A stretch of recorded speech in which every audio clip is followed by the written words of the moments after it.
Assalamualaikum warahmatullahi wabarakatuh. Kami dari kelompok 1. Kelompok kami akan membawakan tentang pengantar statistika inferensial. Perkenalkan, nama saya Abdul Khair dan teman saya bernama Ani Fitriani. Di sini saya akan menjelaskan tentang definisi dari statistika inferensial. Nah, istilah statistik berasal dari kata stage yang artinya adalah negara. Statistik menggambarkan keadaan suatu negara, sehingga statistik dapat berupa data yang disajikan dalam bentuk tabel, grafik, deskripsi, dan sebagainya. Statistik dapat memberikan informasi atau gambaran yang berarti tentang suatu keadaan. Nah, statistika adalah ilmu pengetahuan tentang bagaimana merencanakan, mengumpulkan, menganalisis, menginterpretasi, dan merepresentasikan suatu data. Nah, selanjutnya itu adalah peranan statistika. Nah, statistika ini digunakan untuk menggambarkan proses pengumpulan, analisis, interpretasi, dan mempresentasikan data. Nah, statistika ini berperan penting dalam kehidupan sehari-hari, khususnya dalam bidang penelitian, yaitu alat untuk mengetahui ukuran sampel yang seharusnya diambil dari suatu populasi agar jumlah sampel yang digunakan representatif dan lebih tepat dipertanggungjawabkan. Nah, yang kedua itu ada alat untuk memberi bukti validitas dan reliabilitas suatu instrumen penelitian sebelum instrumen digunakan untuk penelitian. Nah, instrumen harus diuji validitasnya dan reliabilitasnya terlebih dahulu agar mampu menjamin bahwa penggunaan instrumen dapat dipercaya. Nah, selanjutnya itu ada alat untuk analisis data seperti pengujian hipotesis, penelitian yang diajukan seperti pada analisis korelasi, t-test, regresi, ANOVA, dan lain-lain. Nah, selanjutnya sebagai cara untuk teknik untuk penyajian data. Nah, tujuannya agar data yang diperoleh lebih informatif dan mudah dipahami. Nah, secara umum statistika ini dibagi menjadi dua, yaitu statistika deskriptif dan statistika inferensial.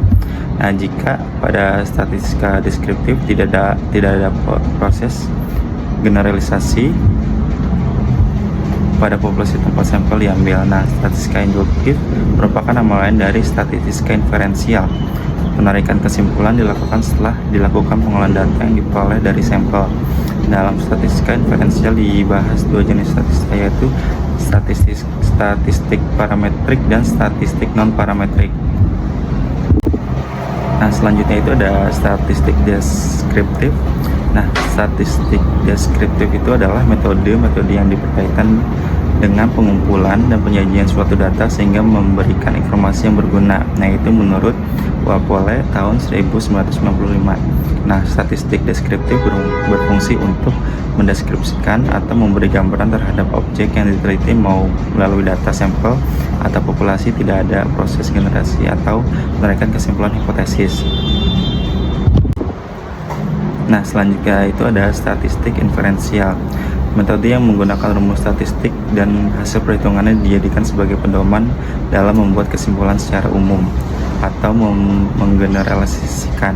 Nah, statistik inferensial memungkinkan kita untuk membuat prediksi dari data tersebut. Nah, diadakan pendugaan parameter, membuat hipotensi, serta pengujian hipotesis. Nah, selanjutnya itu ada statistik, itu dibagi menjadi dua jenis yang tadi udah aku kasih tahu. Yang pertama itu ada parametrik, yang kedua itu ada non parametrik. Nah, kalau parametrik ini statistik yang mengharuskan beberapa syarat terpenuhi pada parameter populasi seperti data berskala, interval, ataupun rasio. Nah, pengambilan sampel harus secara random, data memenuhi distribusi normal, dan data memiliki varians yang homogen. Nah, kalau non parametrik itu statistik yang parameter populasinya tidak perlu memenuhi syarat, pokoknya dia itu tidak ribet. Nah, bersifat bebas, sebaran, dan lebih sering menggunakan skala nominal dan ordinal yang secara umum memang tidak berdistribusi normal. Nah, selanjutnya itu ada jenis-jenis data, yaitu data kuantitatif adalah hasil kegiatan pengamatan atau pengumpulan data yang berbentuk angka sehingga dapat diukur dan dihitung. Nah, selanjutnya ada data diskrit, yaitu diperoleh dari hasil menghitung atau membilang. Nah, bukan dari proses mengukur. Data ini sering disebut dengan data nominal, misal jumlah lemari, jumlah mahasiswa, jumlah kendaraan, dan lain-lain. Nah, data kontinu merupakan data yang diperoleh dari suatu hasil pengukuran.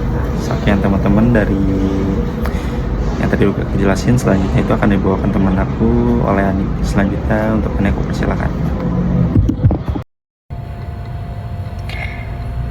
Selanjutnya ada jenis data berdasarkan skala penelitian, yaitu ada skala nominal. Skala nominal merupakan pengukuran paling rendah tingkatannya jika dibandingkan dengan skala pengukuran yang lainnya. Skala ini membedakan objek yang satu dengan yang lain sesuai dengan lambangnya yang diberikan. Data yang nominal sifatnya setara dengan yang diberikan tanda dengan angka yang berbeda. Yang kedua ada skala ordinal. Skala ordinal merupakan skala yang berfungsi sebagai penjunjang atau perangkingan. Skala ordinal tingkatannya lebih tinggi dari skala nominal lainnya. Skala ordinal membawakan sifat skala nominal, yaitu membedakan data ke dalam kelompok menurut lambang atau angka yang diberikan. Akan tetapi, sifat yang dimiliki skala ordinal yaitu suatu kelompok yang terbentuk mempunyai pengertian lebih dari kelompok lainnya. Selanjutnya ada populasi dan sampel. Populasi adalah jumlah keseluruhan dari unit-unit ataupun individu-individu yang karakteristiknya akan diteliti. Sedangkan sampel merupakan bagian dari populasi yang karakteristiknya hendak digunakan ataupun diteliti. Sampel yang baik adalah sampel yang representatifnya atau yang mewakilinya. Kesimpulannya bisa digeneralisasikan ke dalam populasi. Artinya sampel yang baik adalah yang bersifat representatif yang dapat menggambarkan karakteristiknya suatu populasi yang diteliti.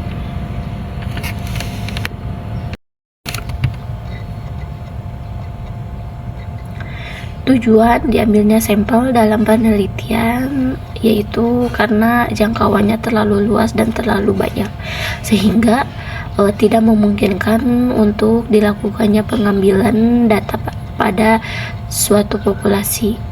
Di samping itu adanya keterbatasan waktu serta tenaga dan biaya yang membuat pentingnya suatu penelitian menggunakan sampel.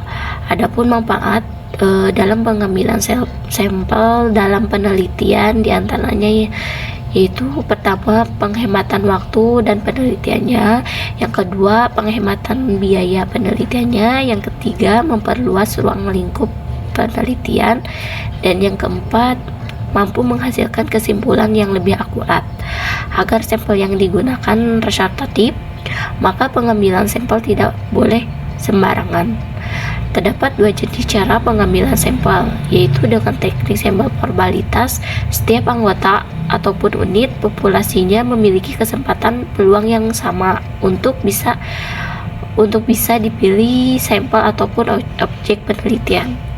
Sedangkan dalam sampel non-probabilitas, penentuan ataupun pengambilan sampel dilakukan secara kebetulan. Unit ataupun anggota populasi yang secara kebetulan ditemukan oleh penelitian bisa diambil secara sampel penelitian.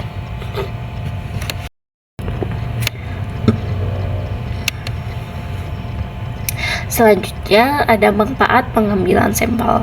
Teknik-teknik sampel adalah teknik ataupun cara pengambilan sampel dari populasi.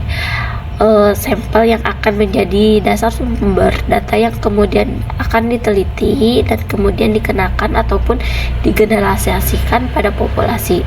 Manfaat pengambilan sampel dalam penelitian yaitu sebagai penghemat waktu untuk penelitian, penghemat biaya penelitian, memperluas ruang lingkup penelitian, serta mampu menghasilkan kesimpulan yang lebih akurat. Yang selanjutnya ada langkah-langkah dalam pengambilan sampel, yaitu yang pertama mengidentifikasi populasi penelitian, yang kedua menentukan kerangka sampel yang memungkinkan, yang ketiga menentukan teknik sampel ataupun metode pengaturan sampel, yang keempat melakukan proses sampling dengan teknik tertentu, yang kelima melakukan cek kembali pada proses pengambilan sampel dan memastikan tidak ada kesalahan. Agar sampel yang digunakan representatif, maka pengambilan sampel tidak boleh sembarangan.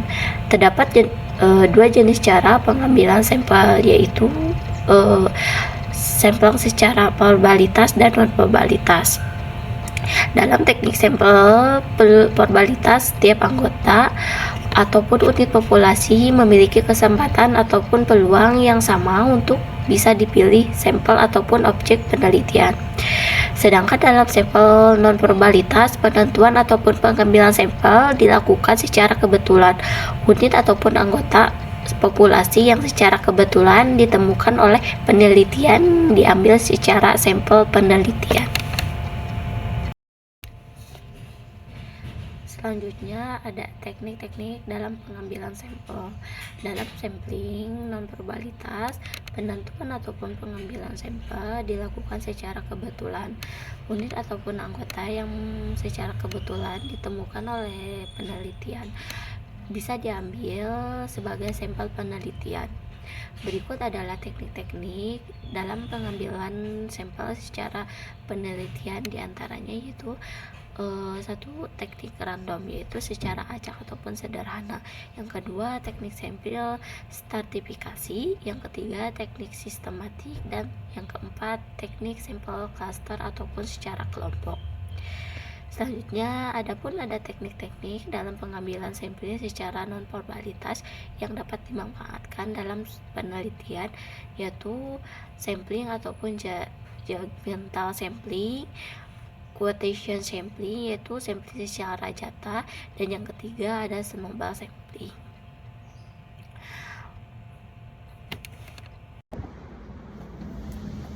Sekian dari kelompok kami. Kalau ada salah mohon dimaafkan. Assalamualaikum warahmatullahi wabarakatuh.